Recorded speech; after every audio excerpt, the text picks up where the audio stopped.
1 और 100 के बीच सभी प्राकृत संख्याओं का योगफल ज्ञात कीजिए जो 3 के गुणज हों।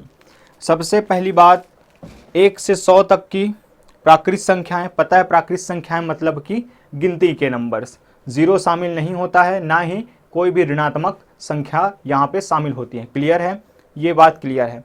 उसके बाद कह रहा है 3 के गुणज। ये जो गुणज है वो आखिर होता क्या है, मल्टीपल किसको कहा जाता है? तो सिंपल सी बात है स्टूडेंट, मल्टीपल कुछ नहीं, आपके 3 के टेबल है। मान लीजिए 3 के टेबल में जितने भी संख्याएं आते हैं वही क्या है, 3 के गुणज होते हैं। तो चलिए सबसे पहले तो हम क्या लिख लेते हैं, इस 3 के गुणज को लिख लेते हैं। कहां से कहां के बीच? 1 से 100 तक के बीच जो 3 के गुणज होंगे वो निम्नलिखित होंगे। कौन कौन से होंगे?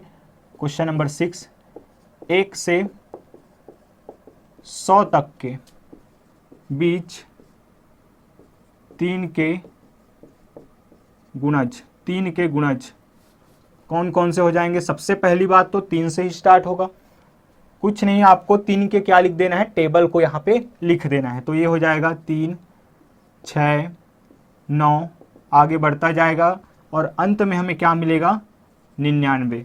क्योंकि 99 3 से भाग हो सकता है पूरी तरीके से, या 99 को मैं 3 के गुणज के रूप में लिख सकता हूँ। चलिए अब हम देखते हैं कि ये क्या बन गया। ये तो एक समांतर श्रेणी बन गया जिनमें सबके बीच का जो डिफरेंस है वो क्या है, वो है 3। कॉमन डिफरेंस अगर सेम है तो ये जो सीरीज है अब क्या बन गया, आपका एपी बन गया, समांतर श्रेणी बन गया। जहां यहाँ पे अगर हम बात करें तो ए क्या हो जाएगा, आपका 3 हो जाएगा, और डी क्या हो जाएगा, कॉमन डिफरेंस 3 हो जाएगा, और अंतिम पद ए एन बराबर क्या हो जाएगा, 99 हो जाएगा। अब आगे अब इसको क्या करना है, हमें सम ज्ञात करना है। किनके? इन सभी संख्याओं के हमें सम ज्ञात करना है। तो सम ज्ञात करने के लिए पदों की संख्या पता होना चाहिए, तभी तो हम उन पदों के लिए क्या करेंगे, सम का फॉर्मूला लगाएंगे। इसका अर्थ ये हुआ कि हमें अब क्या फाइंड करना पड़ेगा, एन का मान ज्ञात करना होगा। तो याद करिए स्टूडेंट, एक ऐसा फॉर्मूला जहां ए शामिल हो, डी शामिल हो, ए एन शामिल हो और एन भी शामिल हो। कौन सा होता है वो? चूंकि हम जानते हैं एनवे पद का फॉर्मूला ए एन बराबर क्या होता है, A plus N minus 1 into D, इसलिए ए एन का मान क्या हो जाएगा, 99 हो जाएगा, और ए का मान हो जाएगा 3, और एन का मान तो मुझे ज्ञात करना है, डी का मान हो जाएगा 3। आगे सॉल्व करेंगे, अगर 3 इधर आ जाएगा तो क्या मिल जाएगा हमें मिल जाएगा यहाँ पे 96 is equal to n minus 1 into 3। अब ये हो जाएगा n माइनस 1, इस टर्म को मैं यहाँ लिख रहा हूँ, 3 यहाँ मल्टीप्लाई में है, इधर आ जाएगा तो क्या हो जाएगा, इसके डिवीज़न में चला जाएगा, तो हमें मिलेगा 96 डिवाइडेड बाय 3। इस तरीके से n माइनस 1 मीन्स क्या मिल जाएगा हमें, ये जाएगा अपने 32, इसलिए n का जो वैल्यू होगा, इसलिए n का जो वैल्यू होगा -1 जब इधर जाएगा तो क्या मिल जाएगा, +1 के साथ 33। मतलब कि इसमें टोटल कितने टर्म्स हैं, 33 टर्म्स हैं। अब इन 33 टर्म्स का हमें क्या फाइंड करना है, हमें फाइंड करना है सम। इसलिए मैं अगर डायरेक्ट फॉर्मूला पुट करूं तो क्या हो जाएगा, ये 99 मेरे पास है, मतलब कि अंतिम पद है, तो कौन सा फॉर्मूला लगाऊंगा मैं यहाँ से, since S n is equal to n term का जो सम होता है एपी का क्या होता है, वो n/2 A plus A N, ये होता है फॉर्मूला। ए मुझे पता है, ए एन मुझे पता है, एन मुझे पता चल गया है। अब मैं आसानी से इसका सम ज्ञात कर सकता हूँ। तो एस 33 इज इक्वल टू 33 हाँ, डिवाइडेड बाई 2 इंटू ए का मान है आपके पास 3 प्लस ए एन का मान क्या आया है, 99, ए एन का मान आया है 99। आगे हम इसको सॉल्व कर लेते हैं, तो आगे सॉल्व करेंगे तो क्या आ जाएगा, S 33 is equal to 33 divided by 2 into यहाँ से हो जाएगा 102।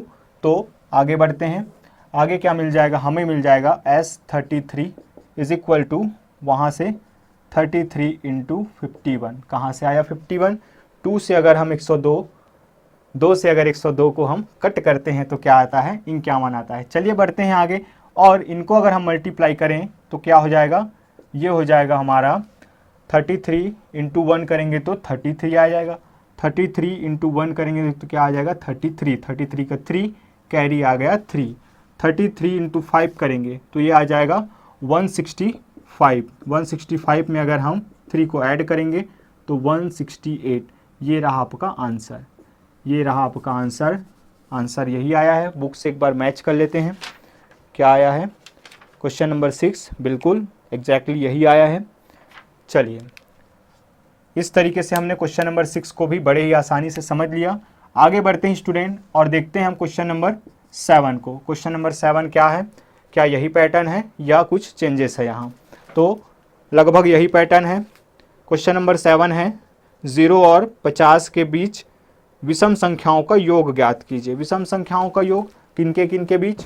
0 और 50 के बीच। तो सबसे पहले हम एक सीरीज बना लेंगे, हमें पता लगा लेंगे कि 0 और 50 के बीच विषम संख्याएं कितनी हैं, अर्थात n भी हम ज्ञात करेंगे, तभी जाके आगे की कहानी हो पाएगी। तो यहाँ से 0 से 50 के बीच विषम संख्याएं क्या हो जाएंगी? सबसे पहली विषम संख्या 1, फिर 3, फिर 5, इस तरीके से आगे बढ़ता जाएगा और अंत में हमें क्या मिलेगा 47, और फिर 47 के बाद 49, ये 50 तो हो ही नहीं सकता, वो तो सम है।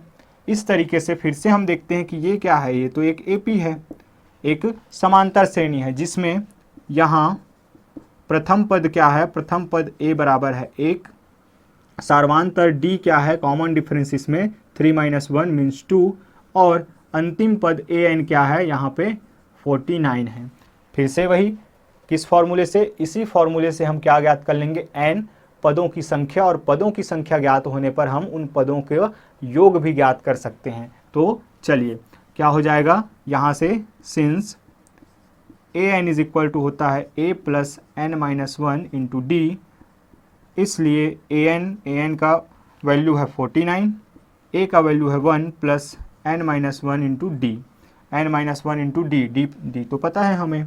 चलिए 2 रख देते हैं। इस तरीके से अगर मैं आगे इसको सॉल्व करूं तो +1 इधर आ गया, क्या हो जाएगा -1, तो 49 में से अगर 1 को घटाएंगे तो आ जाएगा 48, और यहाँ बचा रहेगा n माइनस 1 इंटू 2 जब इधर आएगा तो क्या हो जाएगा 48 के नीचे आ जाएगा, अर्थात हर में चला जाएगा, और 48 को वो भाग देगा तो क्या आ जाएगा 48/2 बराबर n माइनस 1। इस तरीके से ये आ जाएगा 24 बराबर n माइनस 1, -1 जब इधर आ जाएगा तो +1, तो यहाँ से n का मान निकल जाएगा आपका 25, n का मान कितना 25। अब इन 25 पदों का योग क्या होता है वो ज़रा हमें देखना है, चूँकि हम जानते हैं कि Sn बराबर क्या होता है n डिवाइडेड बाई 2, और अंतिम पद आपके पास है तो फिर से यही छोटा वाला फॉर्मूला लगाएंगे हम, जितना जल्दी हम फाइंड कर सकें उतना अच्छा है। चलिए लेकिन स्टेप आपको नहीं भूलने हैं, बिल्कुल भी स्टेप वाइज आपको करने हैं, तब आपको पूरा मार्क्स मिलेगा। चलिए Sn means S25 is equal to n 25 divided by 2, फिर यहाँ से हो जाएगा a का वैल्यू है आपके पास 1 प्लस an का वैल्यू है 49, तो S25 हमारा निकल जाएगा 25 डिवाइडेड बाई 2 इंटू 49 प्लस 1 करेंगे तो 50, 2 1 ज़ा 2 2 ज़ा 2 5 ज़ा, तो 50 को अगर 2 से भाग देंगे तो क्या आएगा 25 आएगा। आगे बढ़ते हैं तो S25 हो जाएगा 25 इंटू 25, और 25 इंटू 25 हम जानते हैं सबका रटा हुआ है क्या आता है 625, क्योंकि 25 का वर्ग होता है 625। तो ये हो गया क्या, 0 से 50 के बीच आने वाले जो विषम संख्याएं होती है उनकी संख्या होता है 25, और उन विषम संख्याओं का अर्थात उन 25 पदों का जो योग आएगा वो आएगा 625। बढ़ते हैं आगे, देखते हैं हम क्वेश्चन नंबर 8 को, जो कि अपने आप में काफ़ी अच्छा पैटर्न मैं मानता हूँ।